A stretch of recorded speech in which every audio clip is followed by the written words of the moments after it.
अस्सलाम वालेकुम, रीमा शो में खुशामदीद। नाजरीन, क्या कभी आपने सोचा है कि मुस्कुराहट क्या होती है?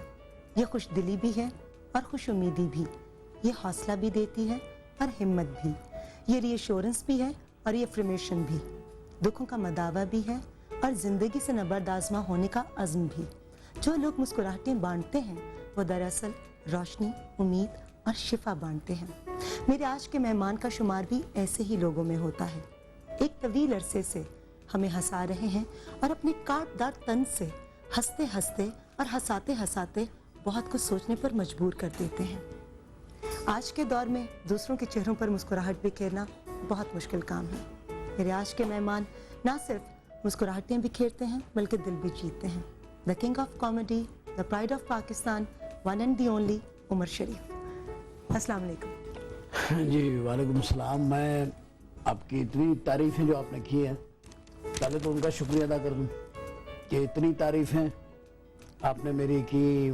मैं समझता हूं कि शायद आपको कुछ ज़्यादा ही मेरे में कुछ खूबियां नज़र आती हैं। ऐसा है नहीं, मैं ख्याल है नहीं, मुझे नहीं, पूरी कौम को खूबियां नजर आती हैं। मगर मेरा पहला सवाल आपसे ये है कि उमर शरीफ की असल शख्सियत क्या है? कॉमेडियन, हसास इंसान या एक समाजी कारकुन जो मुआशरे को बदलना चाहता है? देखिए, वैसे तो मैं इस वक्त जो काम करता हूँ फील्ड्स में, मतलब मैं स्टेज, एक्चुअली तो बेसिकली मैं स्टेज एक्टर हूँ, फिर स्टेज राइटर बना, फिर स्टेज डायरेक्टर बना, फिर स्टेज के बाद मैं फिल्म की तरफ आया, फिल्म डायरेक्टर बना, एक्टर बना, राइटर बना, डायलॉग राइटर बना, सॉन्ग राइटर बना, कंपोजर बना। फिर मैंने उसके बाद में फिर चला गया एंकर में, एंकर पे कंपेयरिंग करनी, फिर one man show, stand up comedy. उसके बाद फिर अफसाना निगारी शुरू करी, फिर उसके बाद बुक्स लिखनी शुरू करी, शायरी की बुक लिखी, फिर ड्रामों की किताब। अब बताता रहूं, इतनी सब करने के बाद करते करते फिर आ गया टीवी की तरफ, फिर टेलीविजन पे डायरेक्शन दिया, फिर टेलीविजन के लिए लिखा, फिर टेलीविजन के लिए काम किया। तो ये सारे काम करते करते फिर मैं सोशल वर्क भी मेरी एक फितरत के अंदर है। वो मैं समझता हूँ हम सबकी अखलाकी जिम्मेदारी है। ये तो हमारी ज़रूरियात हैं जो हम करते हैं। ज़रूरियात को पूरा करने के लिए आपको कोई भी काम कर सकते हैं, लेकिन जो आपकी फ़र्ज़ हैं, आपके अखलाकी फ़र्ज़ हैं, आपकी कौम के आपके ऊपर कुछ कर्जे होते हैं जो वो आपको इतना अप्रिशिएट करती है, इतनी इज्जत देती है, मकाम दिलाती है, तो आप उसको किस तरीके से वापस करेंगे? तो उसके लिए आपको एक समाजी तौर पर अपना जहन एक समाजी कारकुन का बना के रखना चाहिए। कोई फ्लड आ जाए, किसी किस्म का कोई अर्थक्वेक हो या और कोई हमारी सोसाइटी में प्रॉब्लम्स हो, तो हमें उसमें तो बेसिकली उमर शरीफ जो है वो इन तमाम खूबियों का जो है वो मजमुआ है। अब इसे खूबियां कह लें, आप कुछ भी कह लें, ये तो सारी खूबियां है ना। अच्छा, आपने कॉमेडी को ही क्यों चुना इस फील्ड के अंदर? कुछ सीरियस या मैं आपको बड़ी प्यारी बात किस्म की आप परफॉर्मेंस भी चुन सकते थे कि मैं मतलब इसी शोबे के अंदर या इस खास अंदाज में अपना नाम बनाऊं, कॉमेडी को ही क्यों? अगर आप किसी सियासतदान से पूछेंगे कि आपने सियासत को क्यों चुना, तो वो आपको जवाब नहीं दे सकेगा, क्योंकि वो सियासतदान ने नहीं चुना अपने आप को उस काम के लिए। कुदरत चुनती है। ये मैं बुरे सियासतदानों की मिसाल दे रहा हूँ। कुदरत चुनती है उनको कि इन्होंने कौम को रुलाना है, और कुदरत ने चुना मुझे कि आपने कौम को हंसाना है।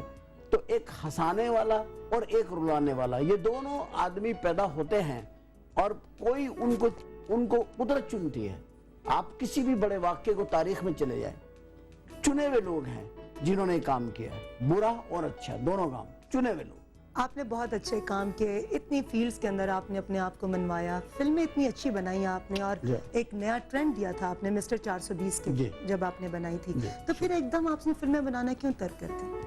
फिल्म का पता क्या हुआ रीमा, आपको भी पता है, आपने फिल्म में आपने भी किए हैं। हुआ यह है कि फिल्म जो है ना वो थोड़ा सा महंगा काम है। उस हिसाब से मैंने जब फिल्में बनाई, 420, चार्ली बनाई। अच्छा, अब हमारे में ये तो क्वालिटी थी नहीं कि हम प्रोड्यूसर लेकर के आते, उसे सेट पे बिठाते, उसे एंटरटेन करते, वो हीरोइन के साथ की फोटो खिंचवाते। जो होता रहा फिर बाद में बहुत हुआ, बहुत ज्यादा हुआ, अभी तक हो रहा है। अभी तक होता है। हिंदुस्तान में तो ये पहले होता है, बाद में फिल्म स्टार्ट होती है, ठीक है। तो एक हम वो काम कर नहीं सकते थे, तो हम अपना जेब से फिल्में बनाते थे। मैंने जो कुछ कमाया शोबिज से, शोबिज में ही लगाया। फिल्में बनाई, थिएटर बनाया, और जो कुछ मेरे पास था मैंने फिल्म में लगाया, नुकसान भी उठाया, नफा भी मैं उठाया। तो इस चीज से एग्री करती हूँ क्योंकि मैं खुद आपके फुटस्टेप्स पे चल रही आप चल रही है ना, अब आप फिल्म बना रही है ना, आपको अंदाजा हो रहा होगा कितनी मुश्किलात को आप फेस कर रही होंगी, हूँ। प्रॉब्लम्स को। लेकिन उमर मतलब रुक क्यों गया? आगे मुस्तकबिल में क्या आप हालात का इंतजार मैं कर रहे हैं? हालात का इंतजार कर रहा हूँ कि हालात, और देखिए हमारे यहाँ हालात जो है ना वो दिन ब दिन खराब हो रहे हैं।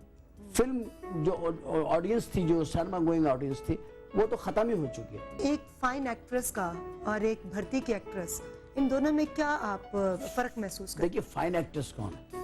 फाइन एक्ट्रेस है शबाना आजमी, समिता पाटिल, ये फाइन। रेखा, ये फाइन है। राखी, श्रीदेवी, राखी, श्रीदेवी, काजोल। काजुल। अगर आज के दौर में अगर आप किसी को देखें ना, तो काजुल एक ऐसी आर्टिस्ट हैं जिनके साथ रहने से अजय देवगन जो है वो भी अच्छा एक्टर हो गया, वो नहीं, वो कितनी अच्छी आर्टिस्ट हो गई, अंदाजा लगा। अच्छा, ये एक दफा जब आपने जी सिने अवार्ड्स में परफॉर्म किया था और आपके साथ शेखर सुमन भी थे, जी जी तो उन्होंने एक बहुत खूबसूरत बल्कि तारीखी एक जुमला भी कहा था जी जी कि हमें जब ये पाकिस्तान और हिंदुस्तान अलग अलग हुए तो हमें एक चीज़ का सारी ज़िंदगी दुख रहेगा कि काश जब ये अलग अलग हुए थे मुल्क तो उमर शरीफ हमारी तरफ रह जाते। तो आपके इस वक्त क्या एहसास थे कि अगर ऐसा होता तो वाकई आप उधर रह जाते? नहीं जी, मैं आपको एक बात बताऊं, देखिए मैं पाकिस्तान से इतना प्यार करता हूँ, बाखुदा मेरे पास हिंदुस्तान के बहुत से लोग हैं कि जी आप मुंबई में आके ठहर जाएं, आप रहें, हम आपको हर चीज़ प्रोवाइड करेंगे, मेरे लिंक्स भी हैं, दोस्त भी हैं, मेरा ख़ानदान भी है। लेकिन अगर ये बात मुझे अमेरिका भी कहे कि जी आप आ जाएं हॉलीवुड में, हम आपको नेशनलिटी भी दे देंगे, बाखुदा मैं अपना मुल्क छोड़ के नहीं जा सकता। यानी ये पाकिस्तान के ऊपर तो हर चीज़ हमने कुर्बान करी हुई है ना, कि ये नहीं, जब इस मुल्क ने इतनी इज्जत दी है, पहचान मेरी ये ज़मीन है, तो और मुझे कमी नहीं है चाहने वालों की। मेरे मुल्क के लोग मुझसे इतना प्यार करते हैं, मुझे इतना यकीन है, अगर मैं आज खड़े होकर के कराची, लाहौर, पेशावर, किसी भी शहर में आवाज लगाऊं यार मैंने शाम को यहाँ आना है आपने, तो लोग टूट के आएंगे, मुझे इतना यकीन है, क्योंकि मैं भी इनके लिए ऐसे ही जाता आप लोगों को टूट कर प्यार करता हूं बस। तो ये तो गिव एंड टेक है ना, कि जैसा करोगे वैसा भरोगे। आप अच्छा करते हैं इसलिए आपको यकीन है कि आपके साथ अच्छा हो। अच्छा, उमर शरीफ जो छोटा था बचपन में, जो उमर शरीफ था वो क्या बनना चाहता था? देखिए मैं आपको बताऊं, क्या वो इतना ही शरारती था जितना ये बड़ा उमर शरीफ? शरारती तो मैं था, लेकिन मैं आज आपको एक बात बताता हूँ, मैं अपने बच्चों में भी मैंने ये बात करता हूँ और हर एक के बच्चों के लिए बताता हूँ कि यार बचपन जो होता है ना, वो आपका हेलो टेस्टिंग होता है। ये आपको पता करना होता है कि बच्चा बनेगा क्या। वो बच्चा बता रहा होता है अपनी हरकतों से, अपनी बातों से, अपनी बॉडी लैंग्वेज से, अपने एटीट्यूड से बता रहा होता है कि मुझे ये बनाओ।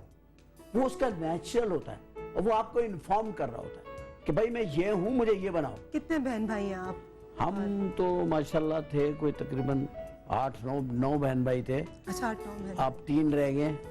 तो इतने सारे बच्चों में से अम्मा अब्बा को यकीन था कि मेरा ये बेटा जो है ये नाम पैदा करेगा और दुनिया जो है इसको याद रखेगी? नहीं, ऐसा तो कोई सच नहीं था ना, मेरे खानदान में कोई अदाकार है ना कोई है ना, हमारा इस काम से किसी का कोई ताल्लुक नहीं है। मेरे बड़े भाई अल्लाह को रहमत करो, तो आखिर तक इसकी सख्त मुखालफत करते रहे, भाई मुझे पसंद नहीं है। वो तो किसी को बताते भी नहीं थे कि उमर शरीफ मेरा भाई है, बिलीव करें, वो नहीं बताते थे। वो कहते उन दिनों में बहुत ज्यादा एक कंजर्वेटिव सोच होती थी। सोच ये थी कि यार ये कोई काम है, ये इस तरह कहते थे। अच्छा, आपकी फैमिली में भी ये इशू था? हाँ, यही था। मेरे घर में सब लोग जो है ना वो काफी हद तक इसके खिलाफ थे। अब मैं जब पैदा हुआ था तो यानी कि वो होता ना, बेटा पैदा होना तो बाकी बच्चे मुझे यकीन है कि रोते हुए पैदा होते हैं, मगर आप जो है वो हंसते हुए पैदा हुए होंगे। नहीं, मैंने पता नहीं, हो सकता है पैदा होते ही हंसा दिया हो किसी को। हाँ, ये मुमकिन है कि शायद वक्त से पहले पैदा हो गया हूँ। तो घर में कभी कोई टेंशन होती थी उमर, तो कैसे आप उस माहौल को चेंज करते थे? हो सकता आप एक्टर नहीं थे। अच्छा, पता क्या, मैं सबसे छोटा हूँ घर में, लाडले? बहनों में, भाइयों में सबसे छोटा था। लाडले? बिगड़े हुए के? नहीं बिगड़ा हुआ। और मतलब मेरा वो ये था कि मुझे ये था कि मुझे एक्टर बनना है, फिल्में देखनी है। शौक ऐसा। कौन सी फेवरेट एक्ट्रेस थी उस वक्त की? उस वक्त मैं नहीं, एक्ट्रेस उस वक्त मेरी कोई फेवरेट नहीं थी। मेरे एक्टर फेवरेट थे मोहम्मद अली साहब।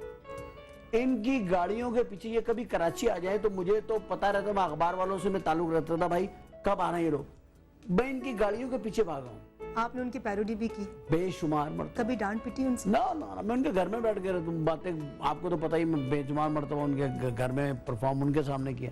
आपको सबसे ज्यादा किसकी नकल उतारते हुए सबसे अच्छा लगा? आपने खुद बहुत एंजॉय किया। देखिए, मैंने 2 आदमियों को बहुत इंजॉय किया कॉपी करते हुए, 3 आदमियों को, 3 शख्सियतों, ऐसे मैंने बहुत किया।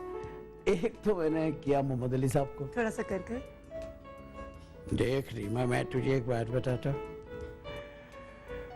इसका मसला क्या है कि कॉपी तो ये मुझे अच्छा करता है, मगर कभी कभी जेब बैठी होती है ना, तो जरा थोड़ा सा, मैंने इसे एक बार डांटा भी।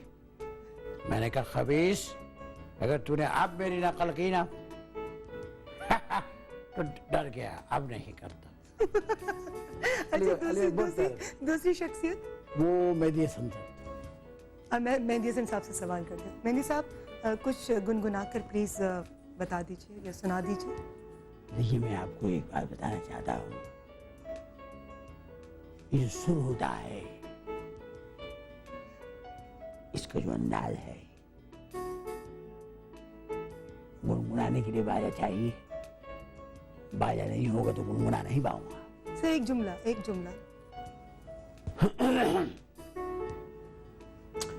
जुमला भी नहीं कह पाऊंगा बगैर गुनगुनाए, बाजे के बगैर होगा नहीं। ये सब चीजें आप मुझे पहले बोल देती, मैं ले आता। अब मुझे बोल देती, मैं यहाँ बाजा रख लेता।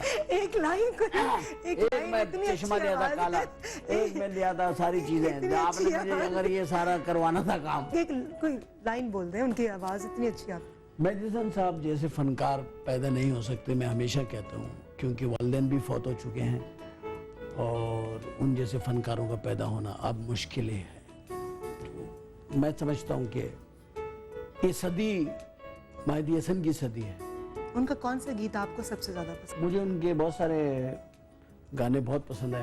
एक वो उनका जो गाना है कि वो मुझे बहुत ही ज़्यादा अच्छा लगता है कि जब भी चाहे एक नई सूरत बना लेते हैं लोग। जब भी मुझे ऐसे बैठना पड़ेगा यार, तुमने मुझे किस प्रोग्राम में डाल दिया। जब चाहे एक नई सूरत बना लेते हैं लोग, जब भी चाहे एक नई सूरत बना लेते हैं। तो वो बाजा वाजा होने में मैं बहुत खूबसूरत करता आपको, और आपने मुझे अचानक ये काम करवाया। So sweet of you। तीसरी शख्सियत? वो थे अजीज मियाँ। अजीज मियाँ, वो जो अल्लाह नहीं, अजीज मियाँ वो नहीं था। अजीज मियाँ वो आदमी थे जो पूरा अखबार पढ़ जाए तो वो इंसान था। कवाली में कुछ पता नहीं क्या, कहाँ तक कलाम जाएगा, कुछ नहीं पता था उनको कलाम कहाँ तक जाएगा। उनका अजीब ही स्टाइल था ना, बिल्कुल अलग स्टाइल के आदमी थे। आपने जब पहली बार काम किया तो आपको कितना मुआवजा मिला था? 50 रुपए, 50 रुपीज। ये 74-75 की बात जी, है? 74 में 50 क्या किया था उस 50 रुपीज का? सबसे पहले क्या खरीदा था? मतलब वालदा को जाकर दिए थे, अपने लिए नया सूट खरीदा था? मैं आपको बताता हूँ,